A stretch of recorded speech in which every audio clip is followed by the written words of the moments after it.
अगर आपको यह वीडियो पसंद आए तो कृपया लाइक बटन पर क्लिक करें। उन फिल्मों के नाम के साथ कमेंट करें जिन्हें आप चाहते हैं कि हम आगे कवर करें। हमारी नवीनतम रचनाओं की सूचना पाने के लिए सब्सक्राइब बटन पर क्लिक करें और बेल आइकन दबाएं। हम हर दिन दुनिया भर से 100 फिल्में कवर करते हैं। हमारे चैनल पर विज्ञापन देने के लिए हमसे संपर्क करें। हमारी संपर्क जानकारी हमारे चैनल पेज पर है। अब आइए इस फिल्म की कहानी पर चलते हैं। एक तकनीकी रूप से उन्नत 1939 में ज़ेपेलिन हिंडनबर्ग 3 ने खुद एम्पायर स्टेट बिल्डिंग के ऊपर मोज किया। एयरशिप पर सवार डॉक्टर जॉर्ज वर्गास एक वैज्ञानिक है जो डॉक्टर वाल्टर जेनिंग्स को 2 शीशियों वाले पैकेज की व्यवस्था करता है। बाद में डॉक्टर वर्गास गायब हो गए। पोली परकिंस क्रॉनिकल के एक रिपोर्टर वर्गास और 5 अन्य प्रसिद्ध वैज्ञानिकों के गायब होने में देख रहे हैं। एक गुप्त संदेश उसे अपने संपादक मिस्टर पेली की चेतावनी के खिलाफ रेडियो सिटी म्यूजिक हॉल की ओर ले जाता है, जहां वह द विजार्ड ऑफ ओज के प्रदर्शन के दौरान डॉक्टर जेनिंग्स से मिलती है। वह उसे बताता है कि एक डॉक्टर टोटेनकोफ उसके लिए आ रहा है। अचानक रहस्यमय विशाल रोबोट शहर पर हमला करते हैं। अधिकारियों ने स्काई कैप्टन जो सुलिवन, शहर के नायक, परकिंस के पूर्व प्रेमी और निजी वायुसेना के कमांडर द फ्लाइंग लीजन के लिए कॉल किया, जबकि जो अपने संशोधित कर्टिस P-40 पीछा फाइटर के साथ रोबोट को संलग्न करता है। परकिंस ने अपनी सुरक्षा के लिए बहुत कम संबंध के साथ सड़क से तस्वीरें खींची। वह अंततः एक रोबोट को अक्षम करने का प्रबंधन करता है। इसके बाद बाकी छोड़ दें। समाचार रिपोर्टें दुनिया भर में इसी तरह के हमले दिखाती हैं। विकलांग रोबोट को लीजन के एयरबेस पर वापस ले जाया जाता है ताकि प्रौद्योगिकी विशेषज्ञ डेक्स इसकी जांच कर सकें। पोली का अनुसरण करता है और जो को अनिच्छा से उसे जांच में जाने देता है। उसकी जानकारी उन्हें एक मरने वाले डॉक्टर जेनिंग्स की रैंसैक्ड प्रयोगशाला में ले जाती है, जबकि एक हत्यारा बच जाता है। मरने से ठीक पहले जेनिंग्स पोली को 2 शीशियों को देता है और कहता है कि वे टोटेनकोफ की योजनाओं के लिए महत्वपूर्ण हैं। पोली शीशियों को छुपाती है और जो से जानकारी को रोकती है।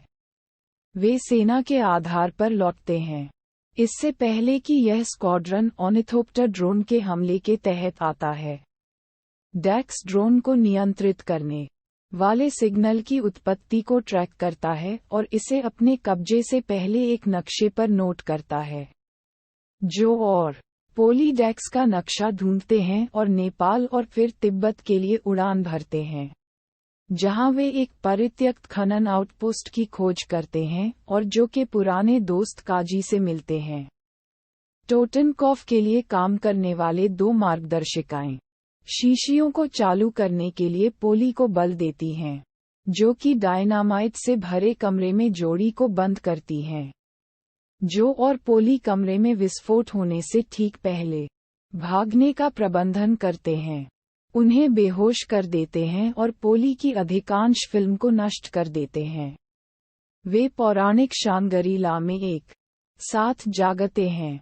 तिब्बती बोलने वाले भिक्षुओं ने टोटेनकोफ के अपने लोगों की दास्ता के बारे में बताया, जिससे उन्हें यूरेनियम खानों में काम करने के लिए मजबूर होना पड़ा। अधिकांश विकिरण द्वारा मारे गए थे, लेकिन अंतिम उत्तरजीवी एक सुराग प्रदान करता है जहां डॉक्टर टोटेनकोफ छिपा रहा है। इसे बनाने के लिए अपर्याप्त ईंधन के साथ वे एक royal navy flying aircraft carrier में भागते हैं, जो कि पूर्व आग की लपटों कमांडर फ्रैंकी कुक द्वारा कमांड किया गया था। फ्रैंकी टोटेनकोफ के द्वीप की खोह पर हमले का नेतृत्व करती है, जबकि जो और पोली एक पानी के नीचे इनलेट के माध्यम से प्रवेश करते हैं। जो और पोली खुद को डायनासोर जैसे जीवों के साथ एक द्वीप पर पाते हैं। जो पोली तस्वीर में संकोच करता है क्योंकि उसके पास केवल 2 शॉट बचे हैं। वे एक पहाड़ में एक गुप्त सबटरेनियन सुविधा पाते हैं, जहां रोबोट जानवरों को लोड कर रहे हैं। साथ ही साथ रहस्यमय शीशियों को एक बड़े, नूह के आर्क रॉकेट पर भी जो और पोली का पता लगाया जाता है। लेकिन डेक्स, एक फ्लाइंग बजरा पायलट करते हुए, लापता वैज्ञानिकों में से 3 के साथ आता है। वे बताते हैं कि टोटेनकोफ ने मानवता को छोड़ दिया है और दुनिया को फिर से शुरू करना चाहता है। कल की दुनिया। शीशियां एक नए एडम और ईव के लिए आनुवंशिक सामग्री हैं।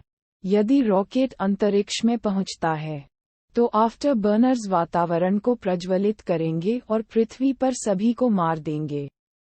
जैसा कि समूह डॉक्टर टोटेनकोफ की खोह में प्रवेश करने का प्रयास करता है। एक वैज्ञानिक को रक्षा प्रणाली द्वारा इलेक्ट्रोक्यूट किया जाता है।